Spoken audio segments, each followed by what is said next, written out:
Our next guest is a New York Times bestselling author, Politico's White House bureau chief, and the host of Way Too Early with Jonathan Lemire, which airs weekdays at 5 a.m. on MSNBC. Please welcome back to the show our friend, Jonathan Lemire.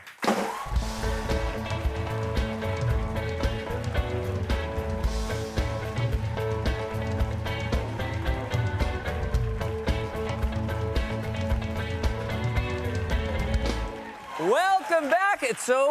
I'm always so flattered when you make time for us, considering you got to this building at what time?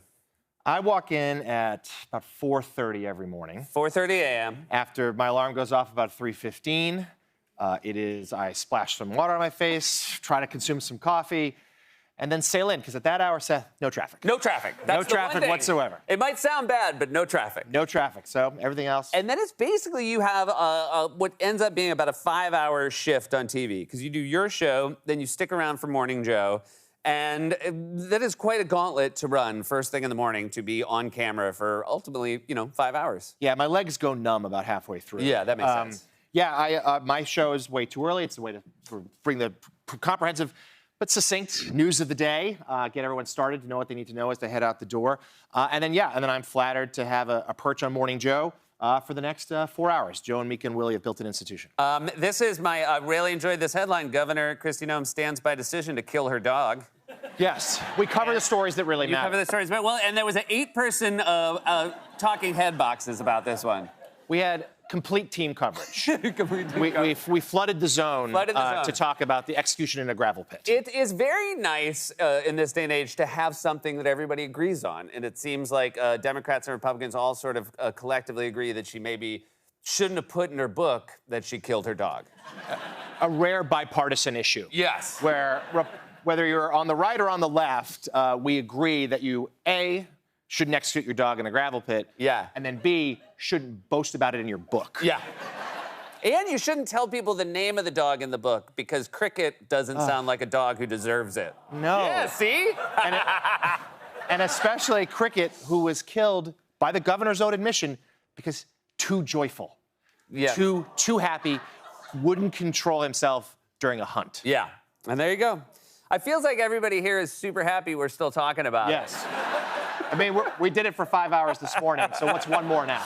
It does sometimes must feel like when you're on sort of an 8-person panel like this, and Joe Scarborough, who I always enjoy that he calls you by your first and last name. Yes. Every single time. Every time. And sometimes he will have sort of, it feels like a comprehensive wind-up to the question.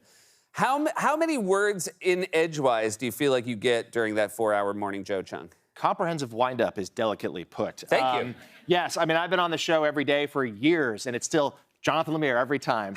And yes, and Joe is, he is singularly talented. Joe Scarborough, remarkable at what he does. He'll be the first to admit he can be a little verbose.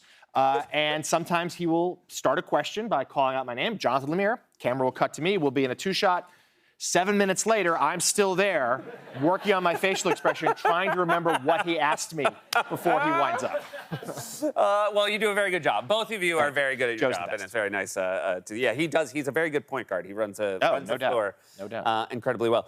You went to Columbia University. I did. Columbia University in the news right now. Columbia University has I feel is very proud of their history of student protests. Would you say that's accurate, having gone there? No question. When I was a student there, the only things we protested were just how bad the football team was. Mm-hmm. But on a serious note, yes. During the Vietnam War, Columbia was sort of the epicenter of protests against that conflict. There have been a number of cases since, including an anti-apartheid protest in the 1980s. And we're seeing that again now. And certainly, let's be clear, there is a space for peaceful protest. And most of the students who are on campus are doing exactly that, protesting what they see in Gaza and doing it peacefully. But not everyone. And there are some outside agitators involved, too, and there's certainly no place for any kind of the hateful rhetoric and the violence that we've started to see. There's also, right now, there's a trial of a former president. You're aware? Yes, I've heard. What has been, it's obviously shocking that's happening, but, we're at the beginning of week 3. What have you been most shocked by? Or if there's anything specific? What I am most shocked by is that, first of all, this is history. It's the first time a former president has stood criminal trial, and yet that's not enough to keep him awake. Yeah. Because he is falling asleep on a daily basis inside that courtroom. And today he was held in contempt. Yes. Now it was 9 counts of contempt. Well, hold on. Yes, but he was before they get too excited. Do you want to tell him the total charges he was? So it was 9 counts of contempt for social media posts that were deemed to have violated the gag order. Each count drew a fine of $1,000. And Donald Trump may not be as rich as he claims to be, but he can still afford that.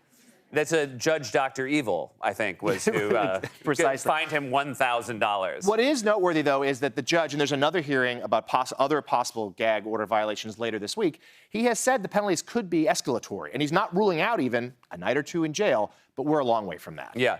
So do you think that you have to lay down this base coat if you are going to escalate? You have to, especially because, I mean, it goes without saying that Donald Trump is going to attack the judge anytime he makes a ruling against him. So do you just want to say, look, I'm being reasonable now. $1,000, a $9,000 fine, that is reasonable. We all know that's reasonable, but I also want to let you know that, I have to draw the line somewhere. Yeah, I think that's exactly right. And we've had legal experts on the shows who have said that it's important for the judge to establish, like, look, we are going to treat you like any other defendant. We would have fined another defendant. We're going to do that with you as well, and hope that he gets the message. If past his prologue, he won't. Yes. Donald Trump, back in the day, you obviously, I think anybody who lives in the city has experience with him, especially with being a reporter. He actually tried or I believe he thought he was trying to help you out.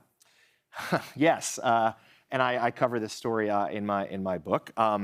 So I was a reporter at the New York Daily News. I was one of the tabloid papers here in the city. I was an intern. It was the summer of 2001, and I was sent to get a quote from Trump. He'd appeared at some random event. It didn't really matter, but we wanted to ask him about something else. So I dutifully went, and there was a scrum afterward at the end of the event, and he took a few questions, and I was in the middle of asking whatever it was that I needed, and he looked at me. I suddenly realized he looked at me, and he looked next to me, and he was like, "Hey," and he pointed at me.